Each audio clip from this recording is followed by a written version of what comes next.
Assalamualaikum warahmatullahi wabarakatuh. Waalaikumsalam. Alhamdulillah.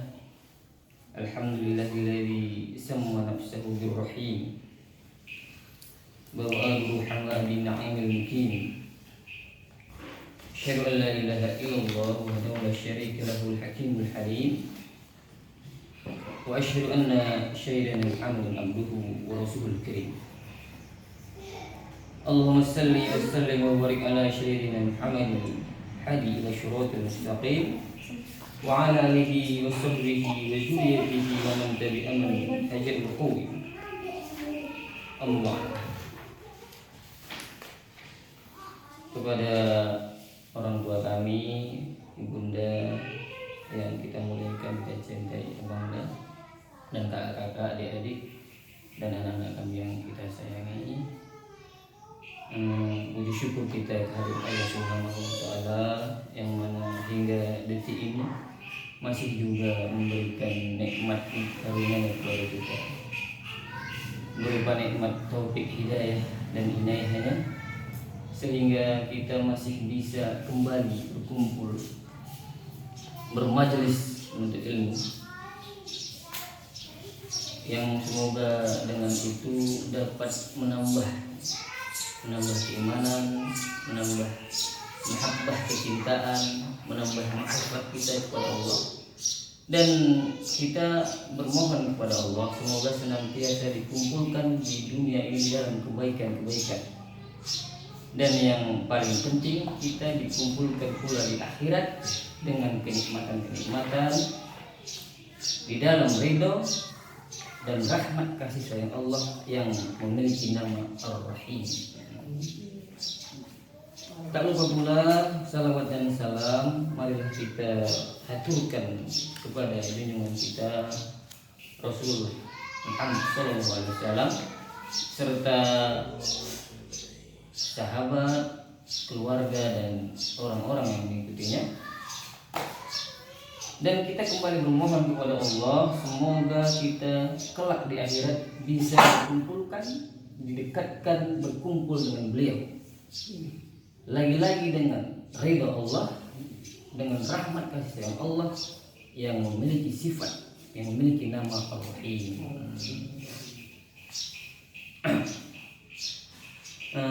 Sebelum kita masuk pada materi yang utama, sebaiknya kita seperti biasa program atau ya, nanti kita biasa ya.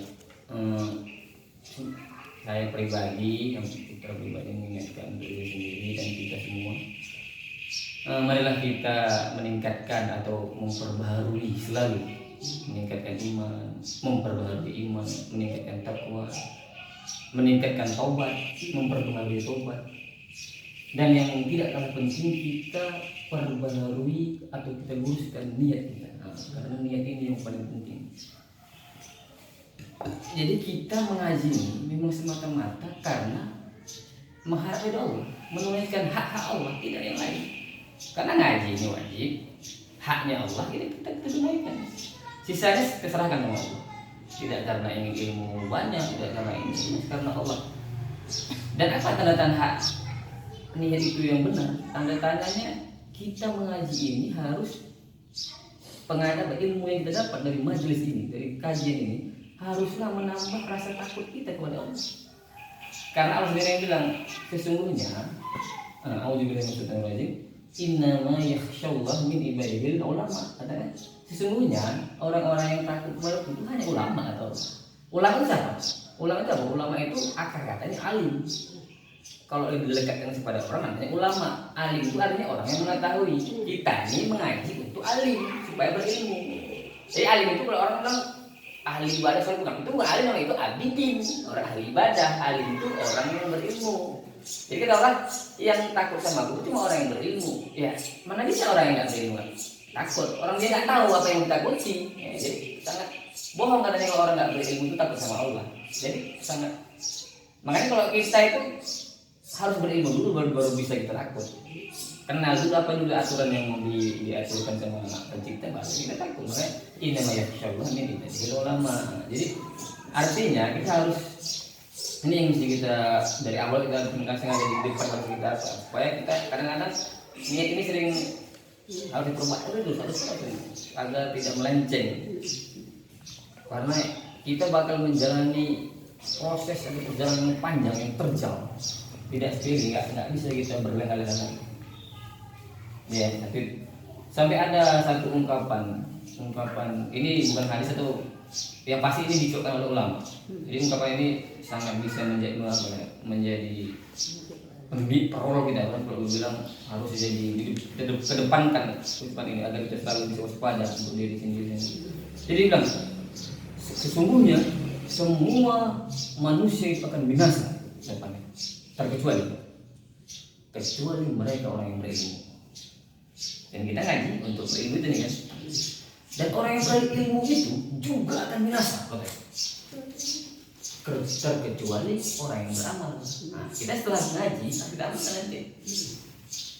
Dan orang-orang yang beramal ini juga akan binasa, terkecuali mereka yang ikhlas.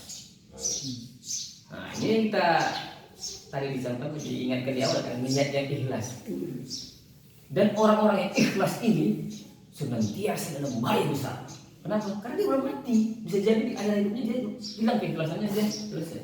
Jadi tidak ada lagi kesempatan kita untuk berleha-leha untuk apa?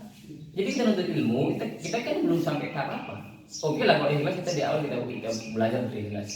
Kita menuntut ilmu ini supaya kita bisa digolongkan selamat tadi di awal. Setelah kita punya ilmu, kita amalkan.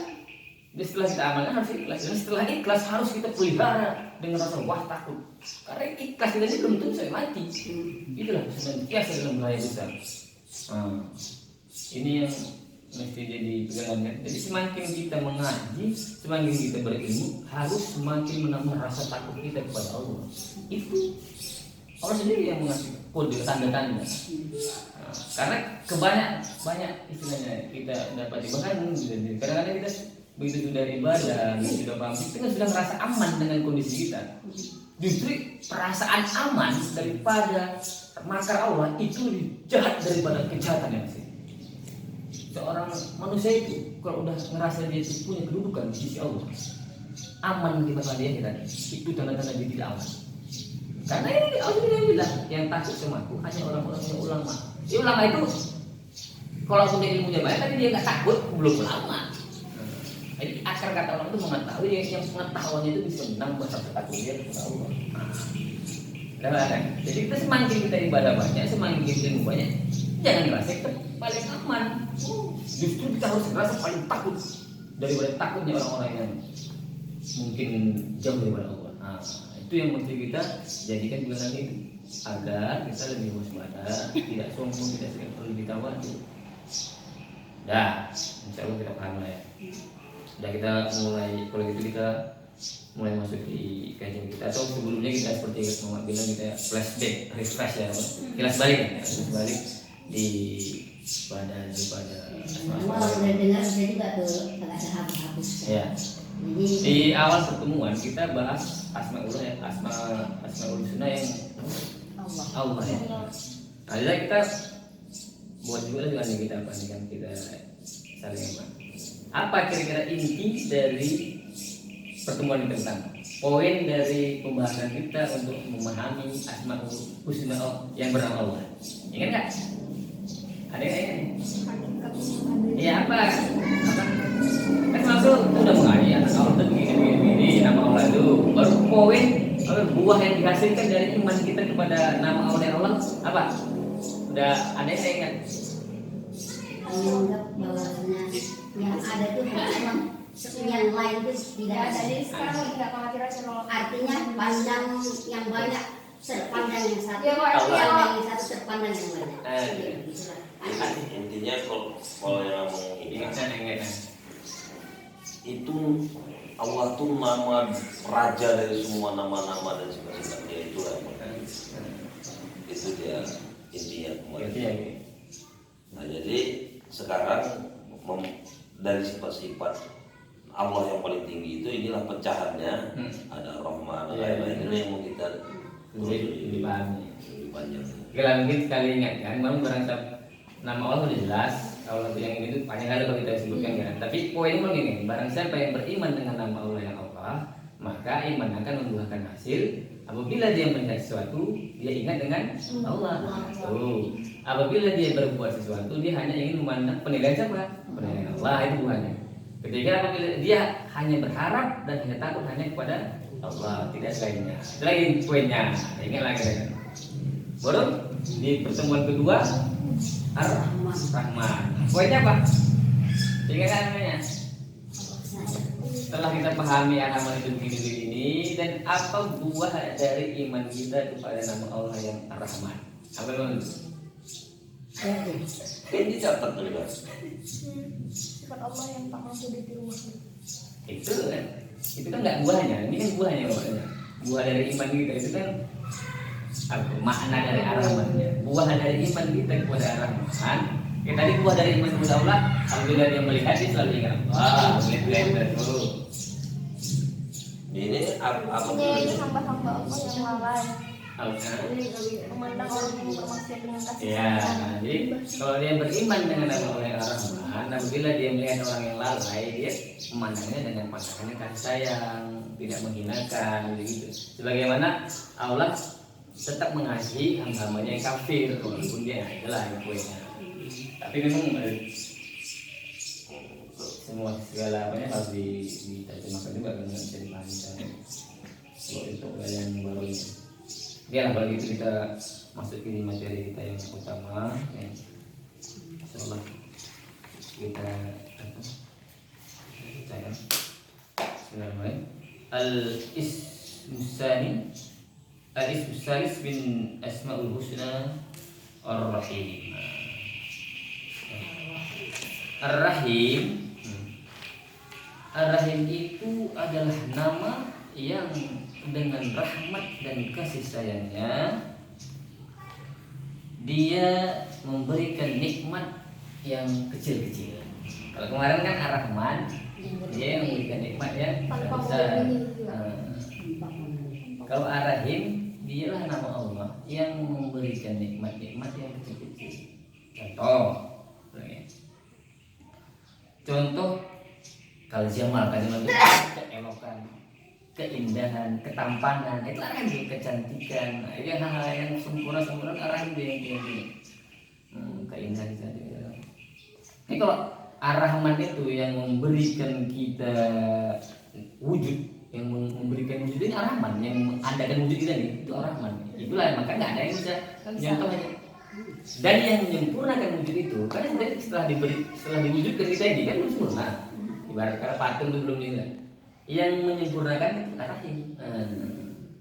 Kalau Ar-Rahman yang menciptakan yang besar-besar, Ar-Rahim yang menyempurnakan ciptaan itu.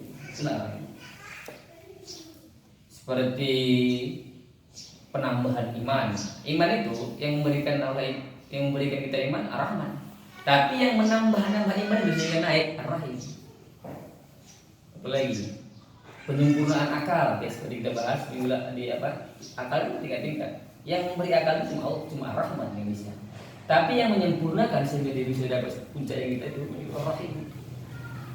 Apalagi tajamnya pendengaran, tajamnya penglihatan. Penglihatan tuh pendengaran itu pemberian Ar-Rahman. Tapi yang menajamkan ada orang yang tajam pendengarannya, tajam penglihatannya itu Ar-Rahim.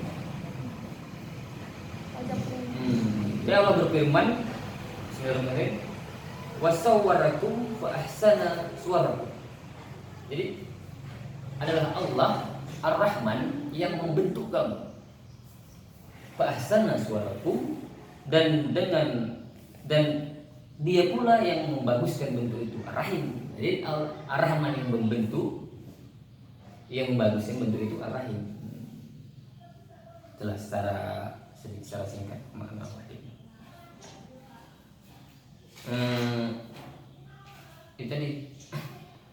Dan Ar-Rahim itu juga yang membolehkan kita memakan atau meminum hal-hal yang diharamkan Allah, makanan-makanan yang diharamkan Allah dalam keadaan darurat. Buka surah Al-Maidah ayat 3. Jadi kan panjang nanti agak kalau dipotong aja sampai di awal tengahnya agak jadi lompatan di ujung baca artinya panjang ini. Al-Maidah ayat 3. Al-Maidah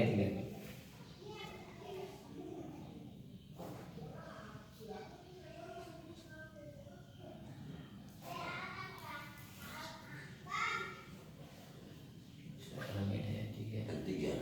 Ayat 3 ini ayat tentang pengharaman bangkai daging babi. Baca. Kalau kira-kira apa? Ini apa nih? Artinya Al-Maidah. Ayat 3. Ayat 3. teksnya lah. Ini berarti ada.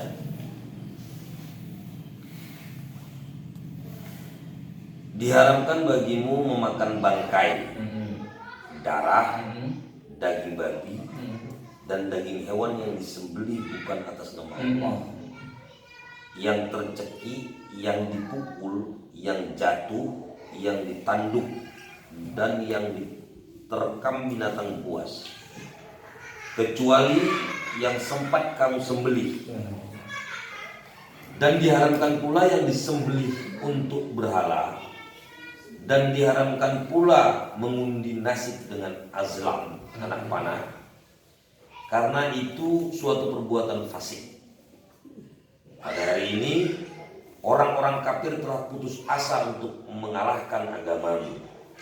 Sebab itu janganlah kamu takut kepada mereka, tetapi takutlah kepadaku. Pada hari ini telah aku sempurnakan agamamu untukmu, dan telah aku cukupkan nikmatku bagimu, dan telah aku ridhoi Islam sebagai agamamu. Tetapi barang siapa terpaksa karena lapar, bukan karena ingin berbuat dosa, maka sungguh Allah Maha mengampun.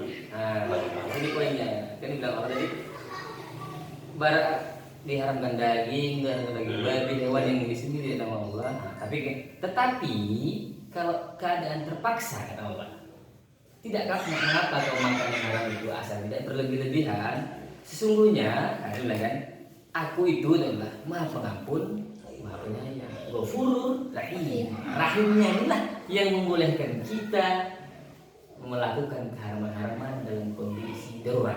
Nah, itulah sifat Allah Rahim. Jadi Rahim pula ya. Kalau contohnya kita di hutan, sedang perjalanan, nggak bisa sebutkan segala macam yang ada, hanya jumpa binatang yang diharamkan kayak babi atau apa, boleh kita makannya asal jangan berlebih-lebihan. Itu contohnya. Cuma atas dasar kelaparan, atas dasar mau membuat dosa. Atas dasar terpaksa. Nah, saking sayangnya Allah itu apa lah bro yang hal-hal yang kayak gitu. Rahim pula lah. Makanya dikasihnya kasih tahu bahwanya aku ini rahim. Rahim inilah yang membolehkan itu. Contohnya apa lagi? Air kencing. Air kencing itu kan nggak boleh diminum. Jadi kalau kita tiba-tiba pas makan mungkin nggak ada punya air minum, keselak. Tiba-tiba air minum nggak ada, sulit. Boleh kita kencingkan, tampung air kencing kita minum, itulah. Nah itulah apa? Istilah itu lah kan makan dan minum yang diharamkan Allah, atau mungkin punya minuman hanya yang haram kayak miras. Tapi harus minum, kalau nggak minum kita bisa mati gitu loh. Nah, boleh minum, tapi tidak berlebihan dan tidak untuk bersenang-senang gitu kan. Itulah Ar-Rahim. Nah, ngerti kan?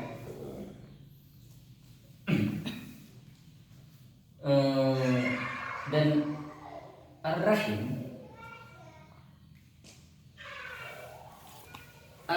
itu dia juga yang menggantikan kejahatan atau kemaksiatan dengan kebaikan bagi orang-orang yang bertobat, beriman dan beramal soleh. Kan contohnya kita berbuat dosa. Kita baca dulu ayat-ayatnya untuk menentukan kita. Al-Furqan ayat 70. Ayat Al-Furqan. Apa tadi? Penggantiannya maksudnya? Al-Furqan. Tadi yang ayat Al-Furqan. Buka Al-Furqan ayat 70. Al-Furqan ayat 70. Ayat 70. Apa ini dalilnya?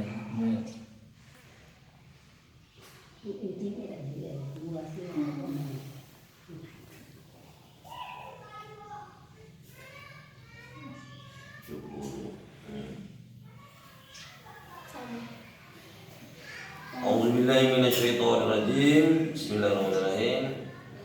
Illa man taba wa mana wa amila amalan sholiha fa ulaika yubaddilullahu sayyi'atihim hasanati wa kana Allahu ghafurur rahim. Kecuali orang-orang yang bertobat dan beriman dan mengerjakan kebajikan, maka kejahatan mereka diganti Allah dengan kebaikan. Allah Maha Pengampun, Maha Penyayang. Yubaddilullahu wa kana Allahu ghafurur rahim. Jadi orang-orang yang jahat itu, yang bermaksiat itu, apabila bertobat, maka Allah ganti dosanya dengan pahala banyak. Begitulah Pak. Begitu Allah. Contohnya kita apa? Gibah misalnya. Orang yang menggibah itu kan juga dosa besar tuh, mau tambah gitu. Tapi kalau dia tobat, sungguh-sungguh tobat, benar-benar tobat dengan tidak mau mengulanginya, dengan azam yang kuat, maka tobatnya itu diterima. Yang tadinya catatan dosa itu sudah dicatat, dosanya dihapus, diganti pahala itu. Sesungguhnya aku Ghafurur Rahim. Ghafur mengampuni dosanya, Rahim menggantikan dosa dengan pahala. Contoh lah gitu. Kita jelas divonis Allah, misalnya divonis di dunia, divonis penjara tahun sama hakim. Cuma karena kita bertobat, menunjukkan tobat kita sungguh-sungguh, sama hakim itu vonis penjara dihapus, yang setahun dari aturan penjara diganti setahun liburan gratis. Ngomongin kan? Gitulah Allah sayangnya. Ada nggak orang yang bisa menyayangi seperti itu? Begitulah Allah sayangnya yang kita bayangkan. Kalau nggak kita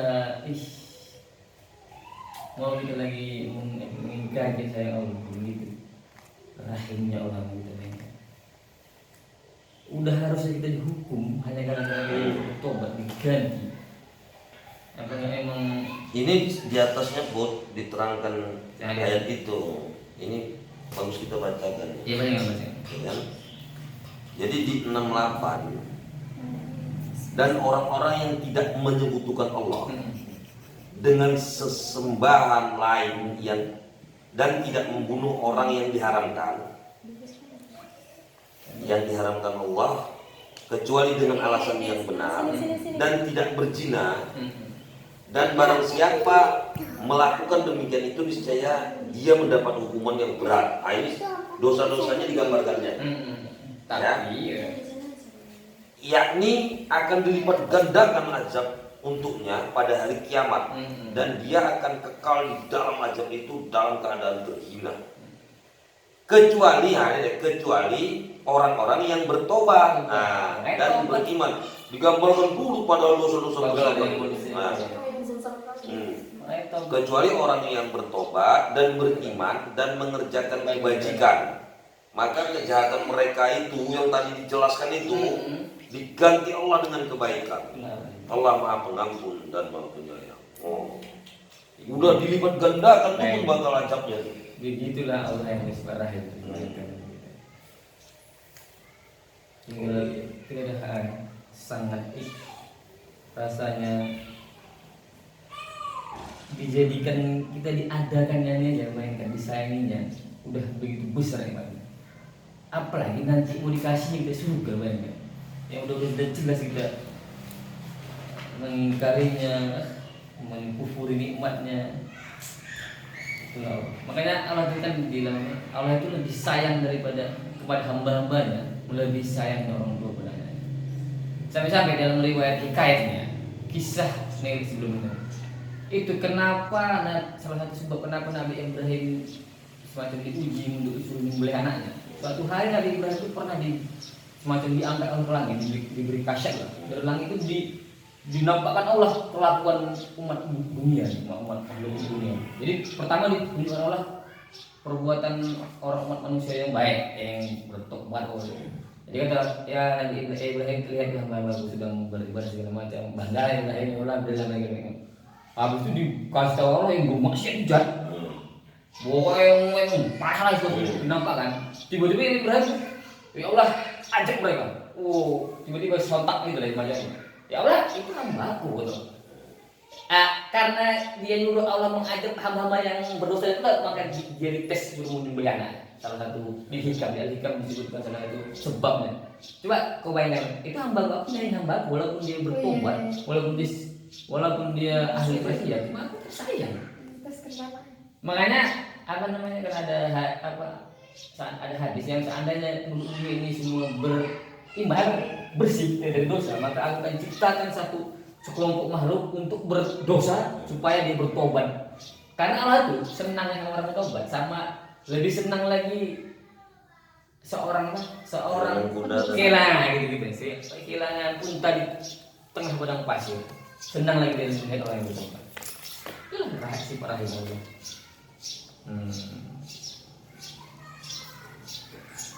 Yes. Dan ar-rahim itu dipakaikan kepada selain Allah. Nah, ini bedanya dengan Ar-Rahman. Dia kemakhluk pun Boleh dipakaikan dengan kepentingan selain Allah.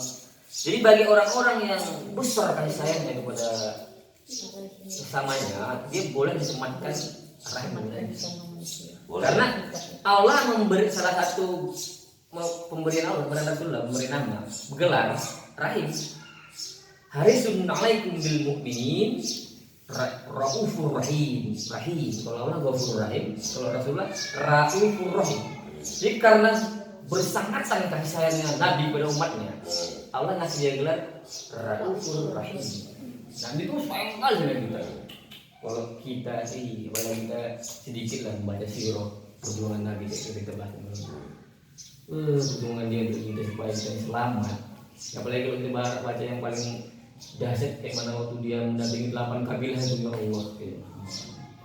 Dia mendatangi 8 kabilah untuk minta perlindungan perlindungan ya.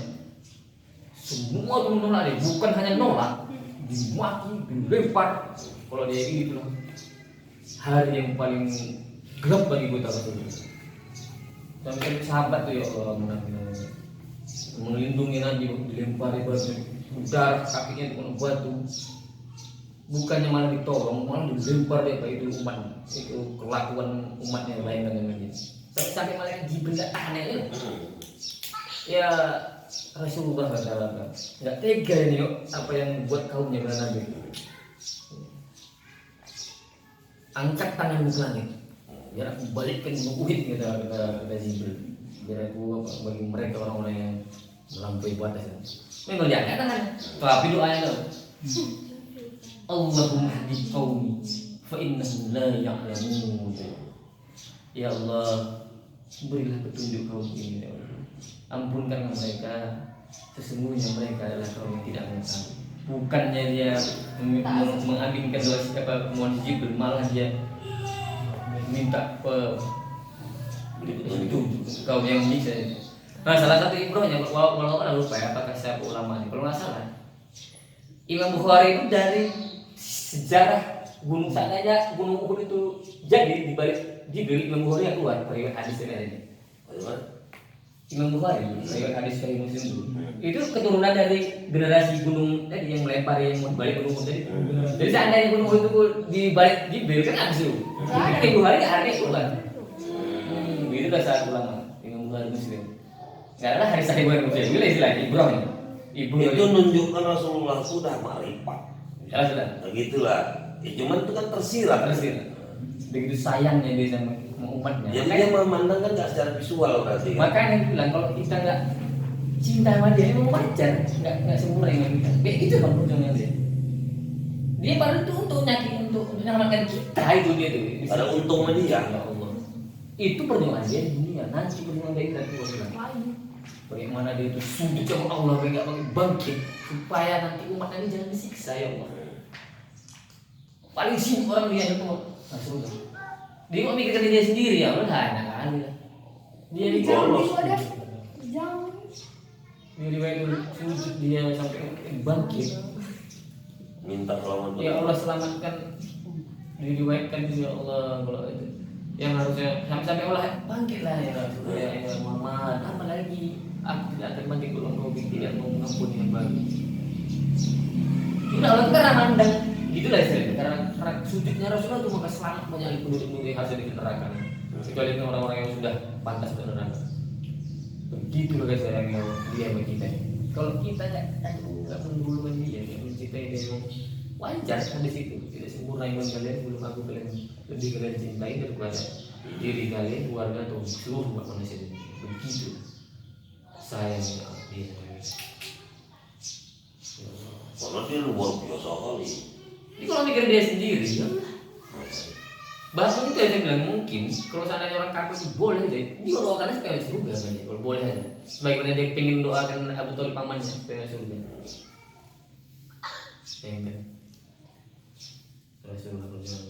Makanya kita apalah mulai lah kita coba sedikit lebih mendalami perjuangan Nabi, sirahnya, keseharian dia. Itu tumbuhkan rasa cinta. Itu nanti yang nama kita, rasa cinta kita sama Nabi itu. Kita kan kayak mana ibadah kita, kalau cinta sama Nabi itu cembre, istilahnya kurang, itu hati. Makanya juriat-juriat itu nggak boleh lagi apa. Iya, juriat itu juriat itu orang yang Hati-hati itu berkah. Nah yang kedua Allah. Dah.